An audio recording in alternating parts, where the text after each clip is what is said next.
আসসালামু আলাইকুম ফ্রেন্ডস, এডুজেট শিক্ষায় আপনাদেরকে স্বাগতম। আপনারা সবাই কেমন আছেন? আশা করি সবাই ভালো আছেন। বরাবরের মতো আপনাদের সাথে আছি আমি সাইফুল ইসলাম। চলে এসেছি নতুন একটি ভিডিও নিয়ে।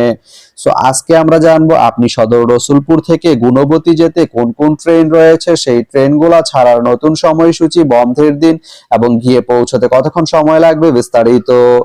আমি যদি আপনাদেরকে ট্রেনের সময়সূচিগুলো বলে দেই, আপনি সদর রসুলপুর থেকে গুণবতী যেতে প্রথমেই যে ট্রেনটি রয়েছে সেটি হচ্ছে কর্ণফুলী।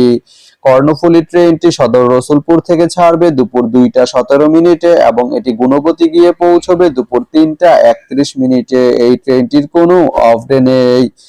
এরপরে রয়েছে ময়মনসিংহ মেল ট্রেনটি সদর রসুলপুর থেকে ছাড়বে দুপুর 3টা 45 মিনিটে এবং এটি গুণবতী গিয়ে পৌঁছবে বিকেল 5টা 31 মিনিটে। এই ট্রেনটির কোনো অফ ডে নেই। তা আপনি সদর রসুলপুর থেকে গুণবতী যেতে এই দুইটি ট্রেনের যে কোনো একটি ট্রেন ব্যবহার করতে পারেন। তো ভিডিওটি কেমন লাগলো অবশ্যই কমেন্ট করে জানাবেন। আর ভিডিওটি যদি ভালো লেগে থাকে বা আপনার কোনো উপকারে এসে থাকে তাহলে ভিডিওতে একটা লাইক করে দিবেন, কারণ আপনার একটা লাইক আমাকে অনেক ইন্সপায়ার করে নতুন নতুন আরো ভিডিও বানাতে। তো ধন্যবাদ সবাইকে ভিডিওটি এতক্ষণ ধৈর্য ধরে দেখার জন্য। ভালো থাকবেন, সুস্থ থাকবেন, এডুজেট শিক্ষার সঙ্গেই থাকবেন।